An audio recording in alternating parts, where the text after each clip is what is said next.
वन्देऽहं श्रीगुरुः श्रीयुतपदकमलं श्रीगुरून् वैष्णवांश्च श्रीरूपं साग्रजातं सहगणरघुनाथान्वितं तं सजीवं साद्वैतं सावधूतं परिजनसहितं श्रीकृष्णचैतन्यदेवं श्रीराधाकृष्णपादान् सहगणललिता श्रीविशाखान्वितांश्च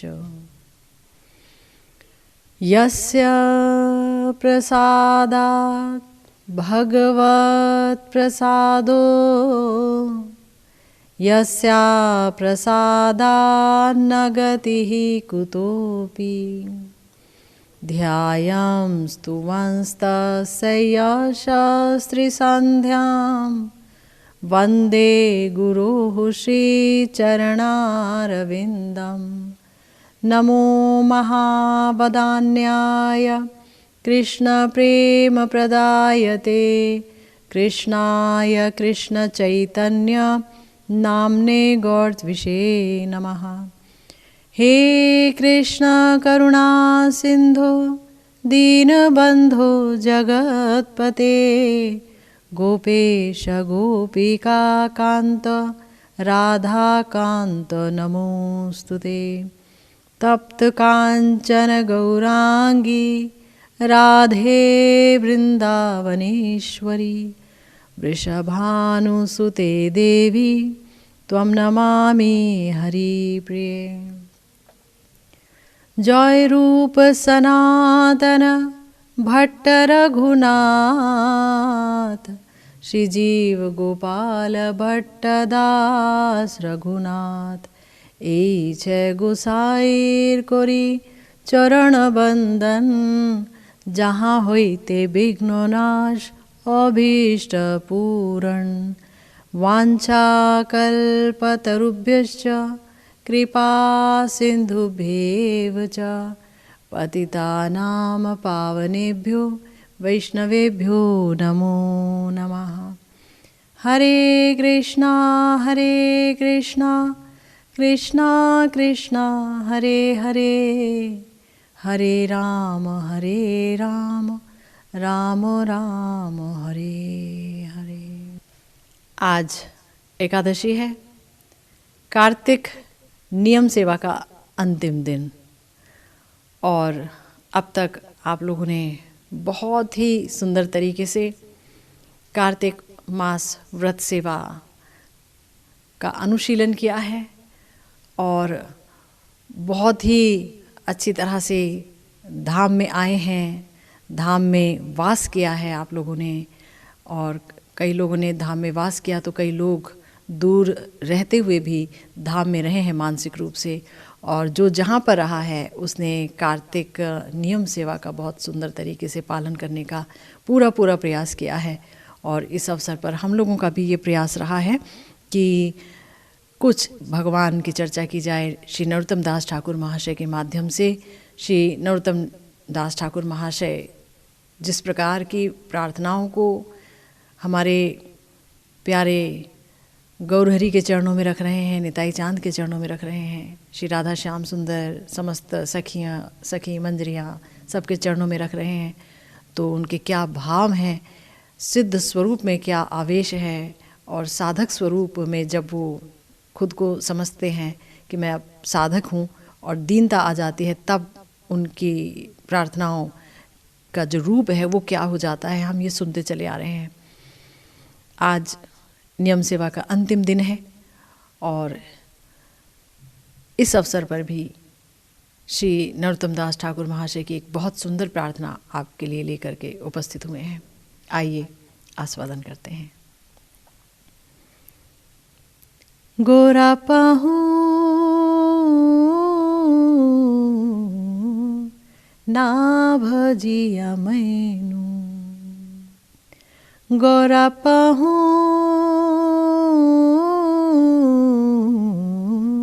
ना भजिया मैनू, प्रेम रतन धन हेलाय हराइनु, प्रेम रतन धन हेलाय हराइनु, अधने जतन करी धन त्यागिनु आपन करम दोषे आपनी डुबिनु गोरा पाहु ना भजिया मैनु सत्संग छाड़ी कोइनु असते विलास सत्संग छाड़ी कोइनु असते विलास ते कारणे लागिलो जे कर्मबन्ध फांस गोरा पाहु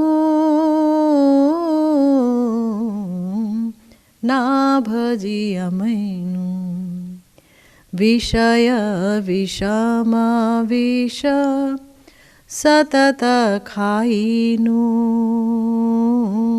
विषय विषम विष सतत खाइनु गौर कीर्तन रसे मगन न होइनु गोरा पाहु ना भजिया मैनु केनो बाछ ये प्राण की सुख लागिया केनो बाछ ये प्राण की सुख लागिया नरोत्तम दास केनो नागेलो मोरिया नरोत्तम दास केनो नागेलो मोरिया गोरा पाहु ना भजिया मैनु। तो बड़ी ही सुंदर प्रार्थना है श्री नरोत्तम दास ठाकुर महाशय ने श्री गौरांग महाप्रभु के श्री चरणों में बहुत ही प्यारी प्रार्थना की है। आइए सुनते हैं गुरुदेव ने इस प्रार्थना का क्या मर्मानुवाद किया है। गुरुदेव कहते हैं, श्रील ठाकुर महाशय स्फूर्ति के विराम में अतिशय दैन्य के उदय होने पर स्वयं को साधन भजनहीन साधारण विषयी मानव समझ रहे हैं और प्रेमावतार श्री गौरांग के युग में प्रेम धन से स्वयं को वंचित मानकर हाहाकार कर रहे हैं, है ना। पहली बात, श्री नरोत्तम दास ठाकुर महाशय स्वयं प्रेम मूर्ति हैं, प्रेम की मूर्ति हैं। गौर हरि का दिया हुआ प्रेम इनके हृदय में सतत विराजता है, निताई चांद है। और ऐसे में भी इतना इतना इतना डूबे हुए हैं श्री गौर हरि में, श्री राधा कृष्ण में, अपने सिद्ध स्वरूप के आवेश में, कि बार बार जब स्फूर्ति का विराम होता है तो इनकी दीनता उभर कर आ जाती है और ये सोचते हैं कि हाय हाय मुझे तो प्रेम ही नहीं हुआ, हाय हाय मुझे राधा कृष्ण कैसे मिलेंगे, क्योंकि राधा कृष्ण तो प्रेम से ही मिलते हैं और वो भी ब्रज जातीय प्रेम से मिलते हैं और वो भी गोपी भाव से मिलते हैं। और इस कलयुग में ये जो गोपी भाव है, अनर्पित चरी अवदान मंजरी भाव, ये जो प्रेम है, ये तो हमारे श्री गौर हरि ने दिया। और अगर हम भजन कर लें श्री राधा कृष्ण का ही, लेकिन गौर हरि को ना भजें, तो फिर उस प्रेम की प्रगाढ़ता ही कैसे मिलेगी, कैसे हासिल होगी इस प्रेम की प्रगाढ़ता। तो इसीलिए दुखी हैं कि गौर हरि का भजन मैंने नहीं किया। प्रेम अवतार है, प्रेम रतन धन हेलाए हराइनु। गौरांग महाप्रभु ने प्रेम दिया है। देखिए वर्णन आता है श्री चैतन्य चरितामृत में, बहुत सुंदर वर्णन आता है कि उछली लो प्रेम बन्या चौदी के बेड़ाए, स्त्री वृद्ध बालक जुवा सबारे डुबाए। महाप्रभु के समय में ऐसे प्रेम की बाढ़ आ गई थी कि स्त्री वृद्ध, बालक, युवा, सबको डुबो दिया। सज्जन, दुर्जन, पंगु, जड़, अंधगण, प्रेम बन्याय डुबाई लो जगतेरो जन। इस प्रेम रूपी बाढ़ में सब डूब गए। जगत डूबिलो, जीवेर होइलो बीज नाश, ताहा देखी 5 जनेर परम उल्लास। तो हमारे गौरांग महाप्रभु, निताई चांद, अद्वैत प्रभु, श्री गदाधर जी, श्रीवास जी, पांचों जो भक्त स्वरूप हैं वस्तुतः वो महाप्रभु ही हैं, जो 5 रूप धारण करके कृष्ण प्रेम का आस्वादन कर रहे हैं। तो स्वयं आस्वादन कर रहे हैं और सबको आस्वादन करा रहे हैं। तो इतना प्रेम कि पशु पक्षी तक पा गए। तो हमारे नरोत्तम दास ठाकुर महाशय हृदय में बड़ा ही कष्ट अनुभव कर रहे हैं कि जिस प्रेम को पशु पक्षी तक ने पा लिया, उस प्रेम को हेलाए हराइनु, उस प्रेम की तरफ देखा नहीं, अवहेलना कर दी, उसको जानने का प्रयास नहीं किया। लड़ते रह गए लोग, लेकिन ये जानने का प्रयास नहीं किया कि किस प्रकार का प्रेम है जिसको पा करके गौरहरि स्वयं रोते थे और सब जो कोई भी गौरहरि के संपर्क में आता था, उनको देखता था, उनको सुनता था, वो सब कृष्ण प्रेम में मत्त हो जाता था, युगल प्रेम में मत्त हो जाता था। ये कैसा चमत्कार था। तो श्री नरोत्तम दास ठाकुर महाशय दुख मना रहे हैं, बहुत दुखी हैं। वो कह रहे हैं कि गौरांग महाप्रभु का युग है ये, धन्य कली युग। भाई एक कल्प में एक ही बार आते हैं श्रीमन महाप्रभु, तो इस बार आए, अब अगले कल्प में कभी आएंगे, तो अभी तो नहीं आएंगे ना। ऐसे में जबकि ये कली जो है धन्य कली है, उन्हीं का युग है, ऐसे में मैं प्रेम नहीं पा सका, मैं वंचित हो गया, वो हमारे लिए कह रहे हैं। और जिसके अंदर जितना प्रेम, वो स्वयं को उतना ही वंचित समझता है कि मुझ में प्रेम नहीं है ना। अधने जतन करी धन त्यागिनु, आपन कर्म दोषे आपने डूबीनु। हाय हाय श्री गौर हरि को ना भजकर मैं मर गया, गुरुदेव कह रहे हैं। करुणामय श्री गौरांग महाप्रभु ने सारे विश्व में प्रेम धन बांट कर जगत के जीवों को धन्य किया, किंतु हाय एक मैं ही उन्हें ना भजकर मर गया। ऐसे प्रेम अवतार के युग में प्रेम रत्न धन असावधानी से खो दिया। गुरुदेव भी ये बात कहते हैं। गुरुदेव कहते हैं कि आज हमारा जो जन्म हुआ है वो गौर हरि के युग में हुआ है। शरीर छूट जाएगा, ना जाने कहाँ कौन से ब्रह्मांड में जन्म मिलेगा, क्या युग चल रहा होगा, क्या हो रहा होगा वहाँ पर। आज हमें आसानी से युगल प्रेम प्राप्त हो सकता है श्री गौर हरि और उनके समस्त पार्षदों की सहायता से, समस्त गोस्वामियों की सहायता से, गुरुवर्ग की सहायता से, है ना, उनकी कृपा से। लेकिन अगर इस मौके को हमने असावधानी से छोड़ दिया, परवाह नहीं की, अरे हमें कौन सी जल्दी पड़ी है, इस जन्म में नहीं तो अगले जन्म में कभी ना कभी तो मिलेगा ही, अगर हमने ये सोच लिया तो ये भयंकर गलती होगी। ये हमें गुरुदेव कह रहे हैं। गुरुदेव ने अपने एक पाठ में ये बात कही थी, तो इसलिए यहाँ पर गुरुदेव ने यही लिखा है कि करुणामय गौर हरि ने सारे विश्व में प्रेम धन वितरण किया और जिसने उनको भजा उसे कृष्ण प्रेम प्राप्त हो गया।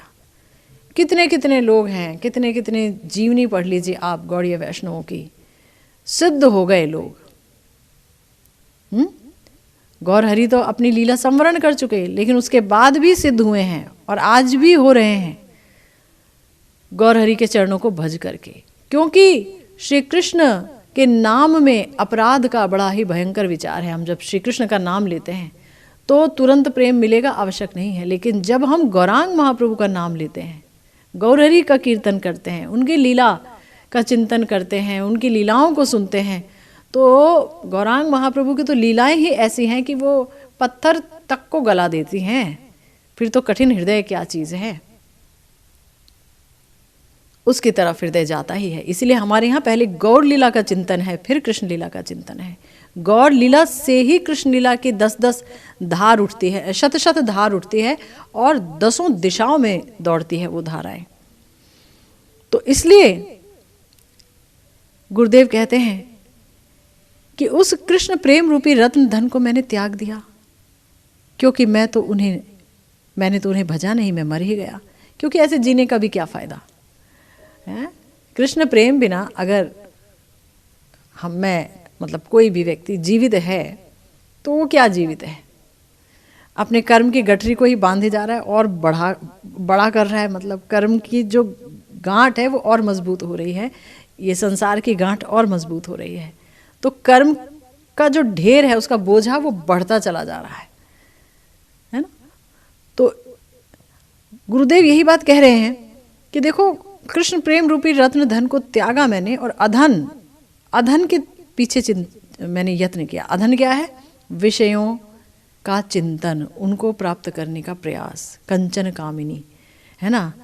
मैंने कृष्णेतर कामनी कांचन विषय में यत्न किया, इसलिए अपने कर्म दोष से स्वयं ही डूब गया। धन, पैसा, दौड़े हम उसकी तरफ। अगर हम देखें तो अपने जीवन में यही तो चल रहा है, चारों तरफ यही चल रहा है, इसी चीज़ की मार काट मची पड़ी है ना। सिर्फ एक जो कृष्ण भक्त निष्काम होता है इसलिए वो शांत होता है, यही बोला है शास्त्रों में। एक कृष्ण भक्त वो निष्काम होता है, बाकी सब में कामनाएं हैं। और जो गौर भक्त है वो तो प्रेम से भरा हुआ होता है, परम दीन होता है। नरोत्तम दास ठाकुर महाशय को ही देख लीजिए ना, प्रेम की मूर्ति हैं, लेकिन अपने आप को कह रहे हैं कि क्या कह रहे हैं, सुन ही रहे हैं आप। इतने सारी प्रार्थनाओं में कितना रोए हैं, बार बार बोलते हैं अपने कर्म दोष से मैं डूब गया, सब बेकार हो गया। दीनता की मूर्ति है, प्रेम से ही तो दीनता उपजती है। तो मैं अपने कर्म दोष से स्वयं ही डूब गया, प्रेम की मूर्ति होकर भी। गुरुदेव लिख रहे हैं, प्रेम की मूर्ति होकर भी श्रील ठाकुर महाशय ने दैन्य से भरकर अतिशय गहन आक्षेप किया है। उससे गौरांग महाप्रभु के युग के आदमी को अत्यंत मूल्यवान उपदेश दिया गया है। ये आक्षेप किया है, खुद पर आक्षेप कर रहे हैं। कोई भी जो वैष्णव है, जो एक अच्छा भक्त है, वो कभी ये नहीं कहेगा कि आप लोग खराब हैं, वो ये कहेगा मेरा ही हाल बुरा है। तो जो सीखने वाला है वो सीख लेता है कि इनका क्या हाल बुरा है। तो प्रेम की मूर्ति है, ये तो दया करके हमें बता रहे हैं। गुरुदेव कह रहे हैं, गुरुदेव ने एक दृष्टांत दिया श्रील प्रबोधानंद सरस्वती पाद जी द्वारा। श्री चैतन्य चंद्रामृत में उन्होंने लिखा, अवतीर्णे गौर चंद्रे विस्तीर्णे प्रेम सागरे सुप्रकाशित रत्नौधे यो दीनो दीन एव सा। श्री गौरांग महाप्रभु के अवतरण से प्रेम सिंधु ने उच्छ्वसित होकर विश्व को अप्लावित कर दिया है, विश्व को अप्लावित कर दिया है, मतलब विश्व को भर दिया है प्रेम सिंधु ने। जीव का बीज नाश हो गया था, समस्त जीवों को साथ ले गए गौर हरि, है ना। ये वर्णन आया श्री चैतन्य चरितामृत में। तो बीज नाश हो गया और उस सिंधु गर्भ से भक्ति रत्न निकले हैं, जिनसे सर्वत्र सुप्रकाश फैल गया। इस युग में भी जो लोग प्रेम धन से वंचित हैं, उन्हीं को यथार्थ रूप से दीन समझना होगा।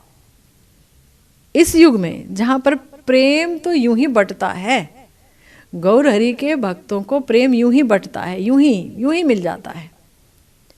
महाप्रभु कहते हैं कि मैंने जो है ये जो वृक्ष लगाया है, इसमें प्रेम के इतने फल पके हैं, मैं अकेला कितनों को बांटूंगा, तुम सब बांटो, तुम सब के सब आ जाओ बांटो। तो महाप्रभु ने ये जिम्मेदारी कितने ही अपने परिकरों को दे दी। आज भी उन परिकरों के संप्रदाय में, उन परिकरों के परिवार में दीक्षा होती है और लोग जो है अनुगत्य में भजन करते हैं और प्रेम रूपी फल को प्राप्त करके धन्य होते हैं, है ना। तो ये जो प्रेम है, ये प्रेम आज भी मौजूद है। लेकिन आज भी इस युग में अगर किसी को प्रेम धन नहीं मिला तो वही वस्तुतः कंगाल है, जग माजे सेई दीन। अभिमानी भक्तिहीन, जिसके अंदर प्रेम भक्ति नहीं है, वृथा मिथ्या अभिमान जिसने पाला हुआ है, वो कंगाल है। और कंगाल कोई नहीं है, मतलब गरीबी की और कोई परिभाषा नहीं हो सकती। प्रेम रूपी धन जिसके पास नहीं है, क्योंकि वही पंचम पुरुषार्थ है, वही महाधन है, वही महारत्न है। अगर वही हमारे पास नहीं है तो फिर हम वाकई कंगाल हैं। गुरुदेव कहते हैं कि ये जो श्लोक था श्री चैतन्य चंद्रामृत का, श्रीपाद आनंदी ने इस श्लोक की जो टीका की है उसका मर्मार्थ सुनिए। टीका यह है कि श्री गौरांग के आविर्भाव से प्रेम सागर में जो अद्भुत ज्वार आया है, उछाल आया है, उससे उस सिंधु गर्भ में स्थित श्रवण कीर्तन आदि रूपी नवधा भक्ति, श्रवण कीर्तन स्मरण अर्चन वंदन आदि ये जो नवधा भक्ति है, वो विभाव अनुभाव व्यभिचारी आदि अन्य जो भाव हैं, सात्विक भाव, ये सब रस उपकरण, और हरे कृष्ण आदि जो नाम है, हरे कृष्ण नाम रूपी रत्न समूह सभी के सामने आ गिरे हैं। नवधा भक्ति के बारे में इतना खोलकर गौरहरि से पहले किसी ने नहीं बताया। नवधा भक्ति से ही भगवत प्राप्ति होती है ना। भक्ति रसामृत सिंधु, भक्ति रस है उसका अमृत और उसका भी सिंधु, और उसमें क्या क्या लक्षण है, कहाँ कहाँ हम रुकते हैं, कहाँ कहाँ बाधाएं हैं, हमारे गोस्वामियों ने खोल कर बताया। तो यही तो है रत्न, इतने सारे रत्न जो हमें मिले हैं, श्रवण कीर्तन आदि जो नवधा भक्ति, विभाव अनुभाव सात्विक व्यभिचारी, ये सब जो प्रेम के विभिन्न प्रकार के लक्षण हैं, इनकी जानकारी। और अगर भाव उदय हुआ है तो वो जो 9 लक्षण है क्या वो उत्पन्न हो रहे हैं?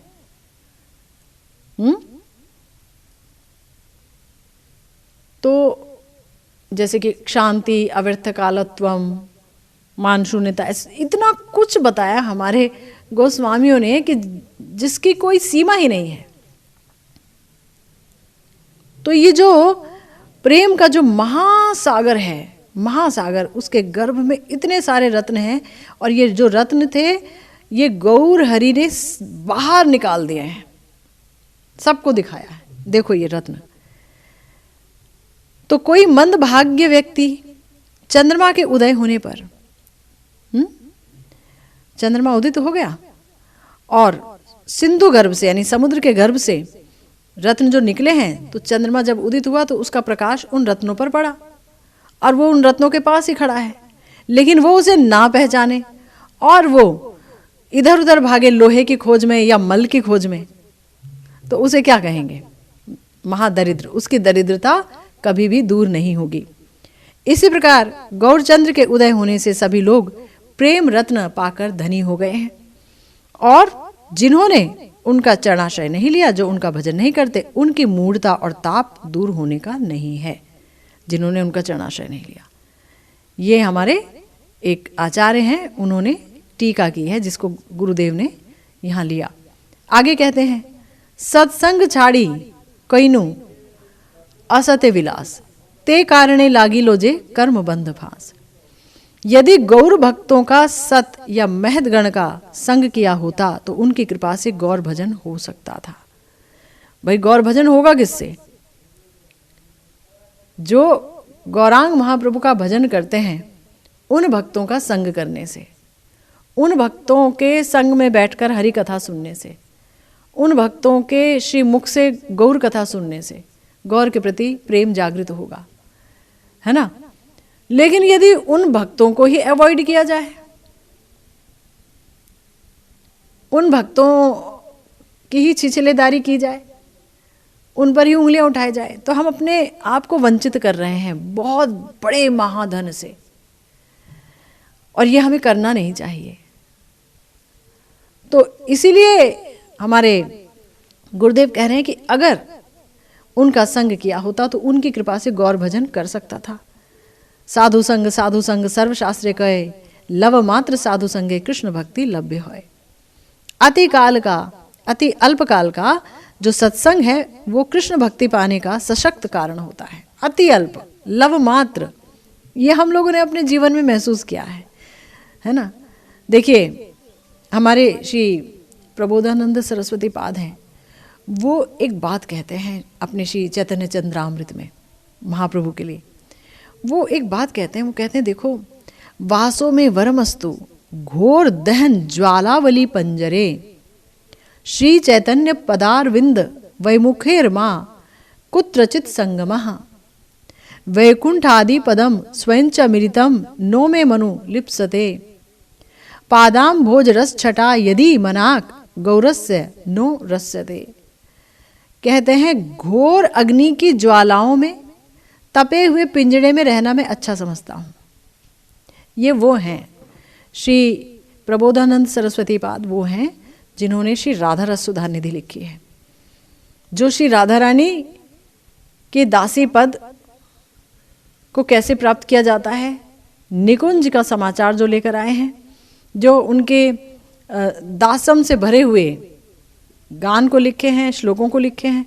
उन्होंने महाप्रभु श्री चैतन्य महाप्रभु के चरणों में जाने का अर्थ क्या है, उनके भक्तों का संग करने का अर्थ क्या है, श्रीमन महाप्रभु का ही अर्थ क्या है, चैतन्य महाप्रभु कौन है, क्या है उनकी महिमा, ये सब जनाया है, ये सब बताया है श्री चैतन्य चंद्रामृत में। तो वो कहते हैं कि घोर अग्नि की ज्वालाओं से तपे हुए पिंजड़े में रहना मैं अच्छा समझता हूं, किंतु श्री कृष्ण चैतन्य के चरण कमलों से विमुख व्यक्तियों का संग मुझे कभी प्राप्त ना हो। अच्छा, अगर कोई श्री राधा रानी का भजन करता हो, श्याम सुंदर का भजन करता हो, तो क्या उनका संग नहीं चाहिए? नहीं, उन्हें प्रणाम है वो, क्योंकि वो भगवान का भजन करते हैं, वो प्रणम में है। लेकिन अगर वो श्री चैतन्य महाप्रभु के चरणों से विमुख हैं, उन्हें भगवान तक नहीं मानते, उन पर उंगलियां उठाते हैं, ताने कसते हैं, तो मैं घोर अग्नि की ज्वालाओं में तपे हुए पिंजड़े में रहना अच्छा समझता हूं, पर ऐसे भक्तों का संग मुझे कभी भी प्राप्त ना हो जो विमुख हैं, जो भजन नहीं करते उनका, है ना। यदि हमें श्री गौरांग के चरणारविंद की इस छटा का जरा भी आस्वादन मिल जाए, तो अपने आप आकर प्राप्त हुए वैकुंठ आदि पद को पाने के लिए भी मेरा मन ललायित नहीं होगा। यानी गौर चरण छटा के आगे वैकुंठ का पद भी मेरे लिए भस्म है।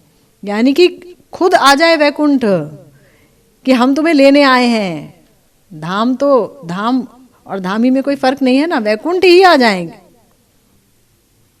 कि चलो ना, तो और वहीं पर मुझे ये पता चले कि मुझे मतलब गौरांग महाप्रभु के चरण का, उनकी जो छटा है, पूरे गौरहरि के श्री विग्रह की बात नहीं हो रही है, श्री गौरांग महाप्रभु के जो श्री चरण हैं, उनकी जो छटा है वो इतनी अमृतमय है, वो इतनी सुंदर है कि अगर उसका आस्वादन हो गया जरा भी, छटाक भी, तो फिर अपने आप आकर प्राप्त हुए वैकुंठ आदि पद को पाने के लिए भी मेरा मन लालायित नहीं होता। एक जगह उन्होंने ये बात बोली, दुर्लभ अणिमा आदि सिद्धियां यदि अपने आप मेरी मुट्ठी में आ जाएं, या सेवक बनने के लिए देवतागण मेरे पास आ जाएंगे, हमें अपनी सेवा दे दो, तो और अधिक क्या कहूं, यदि मेरा शरीर चतुर्भुज पार्षद रूप हो जाए चतुर्भुज पार्षद रूप हो जाए, तो भी मेरा मन जरा भी श्री गौर चरणों से दूर नहीं होगा। मैं उनके चरण दासत्व को छोड़कर और कुछ भी नहीं चाहता। और आप अगर देखें तो नरोत्तम दास ठाकुर महाशय ने भी पिछली प्रार्थनाओं में ये बात कही, और इस प्रार्थना भी वो यही कह रहे हैं कि गौरा पहू को, गौर प्रभु को मैंने नहीं भजा तो मैं मर गया। तो ब्रह्मांड पुराण में भी ये बात कही कि दर्शन स्पर्शन आलाप सहवास आदि भी क्षणात् भक्ताः पुनन्ति कृष्ण से साक्षादपि च पुक्कशम, कि कृष्ण भक्त क्षण भर मात्र के दर्शन स्पर्शन आलाप और सहवास यानी साथ में रहने आदि से चंडाल तक को पवित्र कर देते हैं, यानी उसे भजन क्रिया में लगा देते हैं। और जब वो भजन करने लग जाएगा तो उसका चंडालत्व समाप्त हो जाएगा, है ना। भाई कृष्ण भक्त में, भगवत भक्त में कोई जाति बुद्धि करेगा तो उसका रौरव नरक की प्राप्ति है, उसका मुंड जो है नरक में जा गिरेगा। तो वहां तो आप जाति बुद्धि नहीं कर सकते। किंतु यहां पर एक बात कही गई कि अगर ऐसा सत्संग त्याग कर कोई असत्संग में आनंद पाएगा तो वो दुर्भागा है।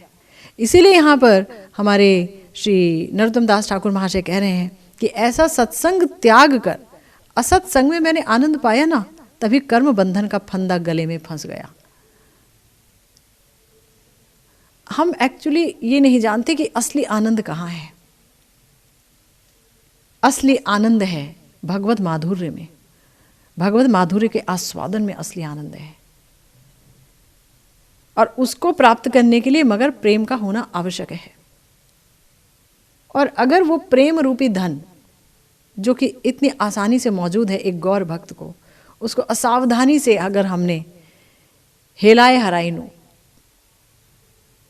उसको हरा दिया, मैंने उसको खो दिया, नहीं गौर हरि का भजन किया, गौरांग महाप्रभु से विहीन होकर के हमने सब चिंतन किया, गौर को हमने ज़्यादा ज़रूरी नहीं समझा अपने भजन के लिए, तो हमने बहुत बहुत मुश्किलें पैदा कर दी अपने लिए। जो रास्ता बहुत आसान हो सकता था तो वो रास्ता होगा ही नहीं हमारे लिए। मतलब आसान तो छोड़ दीजिए, वो रास्ता मतलब हमारे भाग्य में ही नहीं है। क्या करेंगे, प्राप्ति नहीं होगी तो कहीं भी चले जाओ।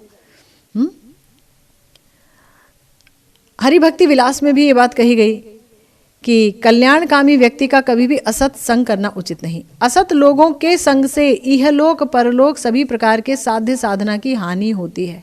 भाई अगर जो व्यक्ति भजन नहीं करता, भक्ति नहीं करता, अगर हम उसका संग करेंगे तो क्या प्राप्त होगा? जैसी उसकी मानसिकता है वैसी मानसिकता वाले हम बन जाएंगे। मैंने ऐसे अनेक लोगों को देखा है, भजन करते थे, भक्ति करते थे, दीक्षा भी ले ली, लेकिन उन्होंने किया क्या? असत संग कर लिया। भजन कर रहे थे, भक्ति कर रहे थे, पर भक्तिमान व्यक्तियों का संग नहीं किया। ऐसे लोगों का संग कर लिया जो भक्ति से दूर चले गए और जो विषयी हो गए, महाकामी हो गए, क्योंकि उनका भी संग कुछ ऐसे गलत हो गया। तो उनका जिन्होंने संग किया वो भी महाविषयी हो गए। भजन ही नहीं किया, फिर उन्होंने भजन पे से ही श्रद्धा हट गई। क्यों हट गई? क्योंकि जैसा करोगे संग वैसा हो जाएगा रंग। जहाँ लव मात्र साधु संग आपको जो है आगे बढ़ा देता है भगवान की तरफ, वहीं लव मात्र असत संग भी सब कुछ खराब कर देता है। इसलिए गुरुदेव ने कहा उनका संग करेंगे तो इहलोक, इस लोक में भी निंदा होगी, इस लोक में भी कुछ नहीं मिलने वाला, और वो लोक परलोक, परलोक की भी क्या प्राप्ति होने वाली है? तो सारा साध्य साधना सब समाप्त हो जाता है। इतना ही नहीं, महादुखमय नरक आदि यातना भी भोगनी पड़ती है। ऐसा नहीं कहीं नहीं जाते, नरक जाते हैं। श्री महर्षि कात्यायन ने कहा, वरम हुत वह ज्वाला पंजरांत वर्यवस्थिति ही ना शौरी चिंता विमुख जन संवास वैशसम। भले ही ज्वालामय अग्नि पंजर में रह लूंगा, पर कृष्ण चिंतन विमुख लोगों के साथ रहने का दुख कभी ना भोगना पड़े। यही प्रबोधानंद सरस्वती पाद जी ने कहा। उन्होंने वो और एक कदम आगे चले गए, क्योंकि प्रेम युग है ये प्रेम युग है। यानी कि यहाँ पर गौरहरि आ चुके हैं, अभी ही आए हैं, अभी भी लोगों को प्रेम मिल रहा है। साधना करिए, श्री चैतन्य महाप्रभु के चरणाश्रित भक्तों का संग लीजिए, साधना कीजिए, तो प्रेम की प्राप्ति संभव है, हो जाएगा, है ना। गौरहरि की कृपा आज भी बरसती है। लेकिन इतने आसान रास्ते को छोड़ करके और कठिन रास्ता लेना और ये सोचना कि हमारे अंदर दीनता आ जाएगी, नहीं, दोष बुद्धि आ जाएगी। दीनता कहाँ आ जाएगी? अभिमान आ जाएगा, हम बड़े हैं, संप्रदायों को लेकर के हमारी लड़ाइयाँ छिड़ जाएंगी, है ना। यही होता है, फिर क्या आएगा? इसीलिए यहाँ पर कहा कि कभी भी भगवत चिंतन विमुख लोगों के साथ रहने का दुख ना भोगना पड़े। मतलब ये सोचिए, जब कोई भजन में आ जाता है ना, तो वो ये महसूस करता है, जब तक कोई भक्ति भजन में ठीक से नहीं आता, जब तक उसे आस्वादन नहीं मिलने लगता, जब तक उसकी दुनिया पूरी तरह नहीं बदल जाती, जब तक वो कंप्लीटली भौतिक लोगों से मिलना बंद नहीं कर देता, तब तक उसे अनुभव नहीं होगा।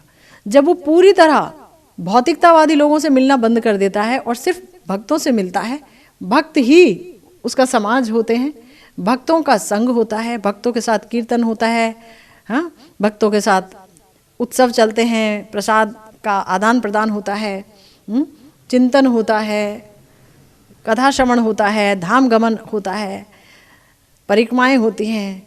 तो जो आनंद में वो रहता है और अचानक ही संसार का कोई व्यक्ति आ जाए,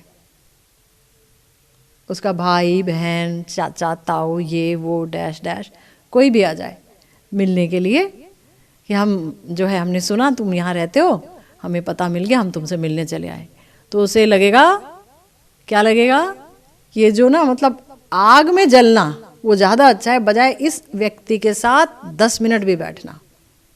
10 मिनट भी बैठना जेल की यातना से भी भयंकर लगेगी, अनुभव करके देखना,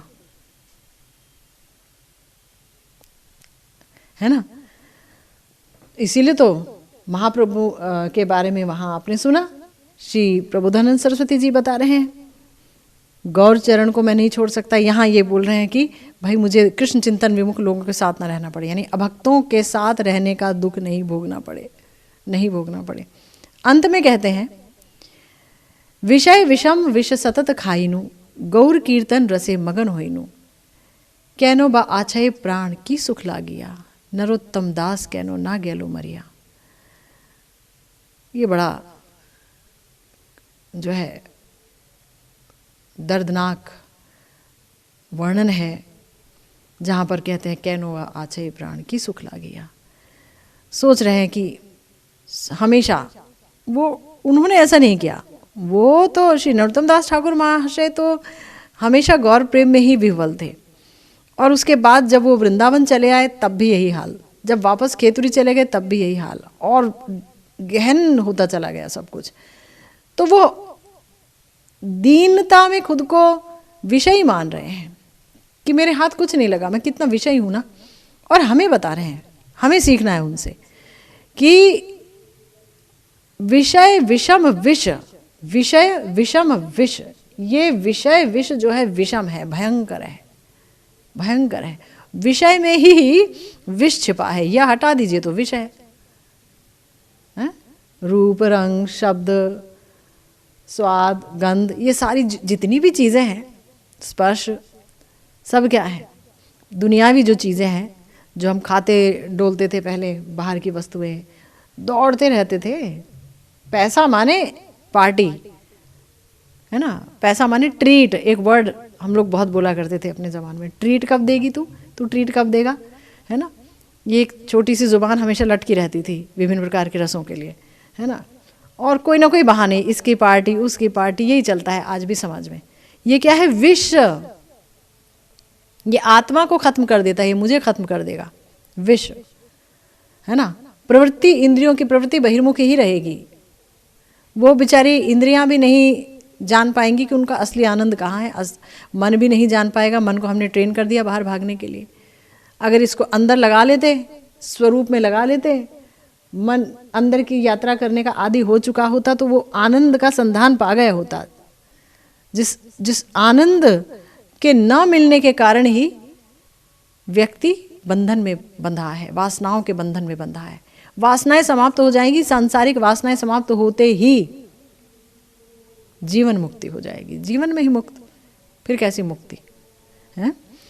तो इसीलिए बोल रहे हैं कि देखो, मैंने हमेशा विषय रूपी विषम विष खाया है, गौर कीर्तन रस में मगन नहीं हुआ। अगर गौरांग महाप्रभु का कहीं कीर्तन भी होता था तो मैं वहां बैठा नहीं, गौर हरि का कीर्तन हुआ तो मैं तो वहां से पलट लिया, बाहर चला गया। तो आज वो दुखी हैं, कहते हैं कैनो बा आछय प्राण की सुख लागिया। देखिए, असली सुख तो है गौर चरण का सुख ही, वही पर तत्व की सीमा है। रसराज महाभाव एक साथ, और पर तत्व की दूसरी कोई सीमा हो नहीं सकती। तो ऐसे जो हमारे गौरांग महाप्रभु हैं, उनके चरणों का ही अगर भजन नहीं मिला तो फिर क्या मिला। अगर गौर हरि का दिया हुआ, जो उनकी दी हुई जो उपासना पद्धति है, मंजरी भाव उपासना, अगर वहाँ ही मन नहीं गया, अगर अपने स्वरूप में ही विशिष्ट अवस्थिति नहीं हुई हमारी, अगर वो प्रेम धन ही नहीं मिला, अगर उनका रूप माधुर्य ही अनुभव में नहीं आया, तो फिर इस शरीर में प्राण है ही किस सुख के लिए? कौन सा सुख चाहिए? अगर भगवत सुख नहीं मिला तो किस सुख के लिए दौड़ रहे हो इधर उधर? क्या खा रहे हो? विषय रूपी विष, कर्म बंधन बढ़ा रहे हो अपना, कर्म बंधन। अपनी सोच, अपने विचार, अपना चित्त की जो वृत्ति है वो संसार में लगा रहे हो। 84 लाख योनियां, नरक, विभिन्न प्रकार के शोक, दुख, अनेक प्रकार के ताप सब झेलने पड़ेंगे। तो इसीलिए बोले कौन से सुख के लिए मेरे प्राण बचे हुए हैं, मैं क्यों नहीं मर गया? मतलब कितना दुखी है नरोत्तम दास ठाकुर महाशय।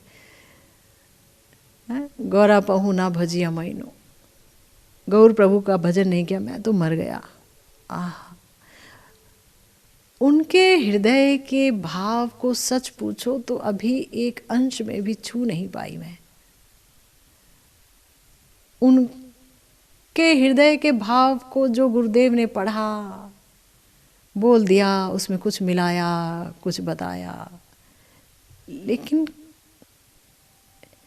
लेकिन अगर एक प्रार्थना के एक भाव को भी मैंने छू लिया होता तो मेरा जीवन सफल हो जाता। ये बात है कि कहनो बा आछे प्राण की सुख लागिया, की सुख लागिया। सारा दिन उठने से लेके सोने तक क्या करते हैं हम लोग? यांत्रिक हरिनाम, यांत्रिक स्मरणांग भजन, यांत्रिक कथा बोल रहे हैं। कथा बोल रहे हैं तो ये सुनना चाह रहे हैं कि लोग कहें कि तुम बहुत अच्छा बोलती हो। स्वरूप पिस रहा है, स्वरूप मर रहा है। स्वरूप ही मर गया तो फिर क्या बचा? क्या बचा? यांत्रिक सब कुछ है, कंपटीशन है, बिना मतलब कि प्रतिद्वंदिता है हमारे अंदर, कंपटीशन है। गुरु वर्ग के साथ भी कंपटीशन है, सबके साथ कंपटीशन है। हम तो मर गए, क्यों हैं प्राण शरीर में बचे हुए? अगर इस प्रेम रूपी रतन धन को ही नहीं पाया, अगर अपने स्वरूप में अवस्थित होकर के इस हद तक नहीं डूबे कि शरीर का भी भान नहीं रहा, शरीर की ज़रूरतों का भान भी नहीं रहा, अगर कहीं हमें कुछ दिखा तो सिर्फ प्रिया प्रियतम गौर सुंदर निताई है, निताई गौर की वो माधुरी, उनका संकीर्तन रस, प्रिया प्रियतम की लीलाएं, उनकी मधुरिमा, वहाँ अपनी सेवा, समस्त मंजरियाँ, समस्त सखियाँ, सखी समाज, श्री वृंदावन धाम, श्री नवद्वीप धाम, बस इसके सिवा कुछ नहीं चाहिए। गुरुवर्ग, राधा कृष्ण वृंदावन प्रिय नर्म सखी गण, नरोत्तम मांगे यही दान। नरोत्तम ठाकुर महाशय की प्रार्थनाओं को अगर किसी ने समझ लिया, उनके हृदय की इस वेदना को, इस तड़प को, इस क्रंदन को समझ लिया, तो उसका भजन हो गया। समझने के लिए साधना करनी पड़ेगी। राधा कृष्ण वृंदावन प्रिय नर्म सखी गण, सखियां मंजरियां वृंदावन, राधा कृष्ण गौरहरी, यही चाहिए, है ना। इतने प्यारे गुरुदेव मिले हैं हमें, इतने प्यारे गुरुदेव, इतने प्यारे उनके ग्रंथ और इतनी सुंदर उनकी भाषा, ऐसी सुंदर अपूर्व व्याख्याएं कि दुनिया भर के गौड़ीय वैष्णवों के लिए मार्गदर्शन किया है उन्होंने मंजरी भाव उपासना के क्षेत्र में। उनके ग्रंथों को पढ़े बगैर कोई प्रिया प्रियतम की निकुंज लीला में प्रवेश नहीं कर सकता मानसिक रूप से। गुरुदेव स्तंभ हैं। और मैं अपने बारे में सोचती हूँ, उनकी शिष्या होकर के मैं कुछ नहीं कर पाई। आप लोग अपने गुण से हमको आशीर्वाद दीजिए कि जीवन में कभी गुरुदेव ने जो इतना कुछ लिखा वो हृदय में उतर भी सके, अपना सकूं उसे। अलावा इसके आज तो नियम सेवा जो है उसका आखिरी दिन था, किंतु हम अपने जीवन में कुछ ऐसे नियम अवश्य लेते रहें जहां हम अपने स्वरूप में अवस्थित होना ना भूलें। जीवेर स्वरूप है कृष्णेर नित्य दास, और कोई दूसरा स्वरूप नहीं है हमारा, यही हमारा स्वरूप है। भगवान के नित्य दास हैं, प्रिया जी के नित्य दासी हैं। गुरुदेव ने जो बता दिया बस वही अकाट्य है। अगर हम उसमें डूब पाए तो लगेगा हाँ कुछ किया, कुछ भजन साधन हुआ, कुछ उसका फल मिला, नहीं तो सब बेकार है। पर हाँ, कोशिशें जारी है। श्रीमन महाप्रभु ने चाहा तो ये कोशिशें पूर्ण होंगी अवश्य ही, कभी ना कभी। कुछ एक प्रार्थनाएं और रह गई हैं नरोत्तम दास ठाकुर महाशय की। प्रयास रहेगा कि इन प्रार्थनाओं को भी आप तक पहुंचाया जाए। इसी के साथ आज की भागवती कथा यही विश्राम लेती है। जय जय श्री राधे श्याम, श्री गुरु निताय गौर सीतानाथ प्रेमानंदे, हरि हरि बोल।